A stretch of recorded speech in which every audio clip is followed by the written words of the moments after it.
I want to talk about line, and more specifically the line that I use for these 3 crankbaits and why I use that line. So I'm a big diameter guy, so I'm always playing with different diameters, whether it's 20 pounds, 17, 12, or whatever it is.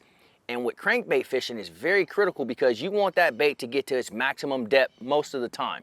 And I've just settled on that 12-pound Seaguar Braze X. It's what I really like. I feel like I get the maximum depth out of that bait, the maximum action, and oftentimes it's the promoted depth that the lure manufacturer has put on the bait that we often don't see when we're just messing around throwing 15 or this or that. So I've really paid attention to diameter. I've settled on 12, and I feel like that maximizes everything when it comes to these particular baits. And so the 3 baits I got for you guys today, I have this one right here. This is the SB57 by Bill Lewis. This is a square bill. Mandatory to have a square bill in your top picks. Why? Because you want to be able to put a crankbait in places where it should not be. And a square bill is that. This square bill on this particular bait is wider than the body of the bait. I can reel this thing through a tree. I mean, I could literally reel it over branches, over stumps, through rocks. It does not matter.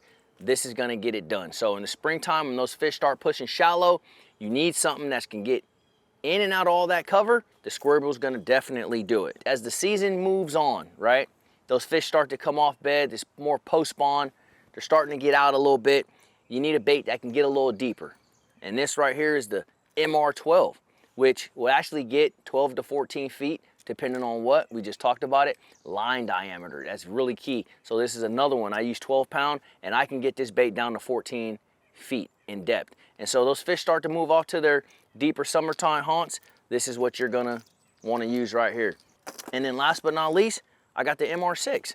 And I love this bait for all sort of scenarios, but I found that it's really shined in grassy situations. You need a crankbait that can come through grass, and this MR6 is definitely that. And what makes it special is where the line tie is placed on the bill. That's what makes it so weedless and allows you to rip it through the grass, and this thing maintains its action and gets bites. And so I feel like I can go anywhere in the country with these 3 crankbaits any time of the year, and I will catch them.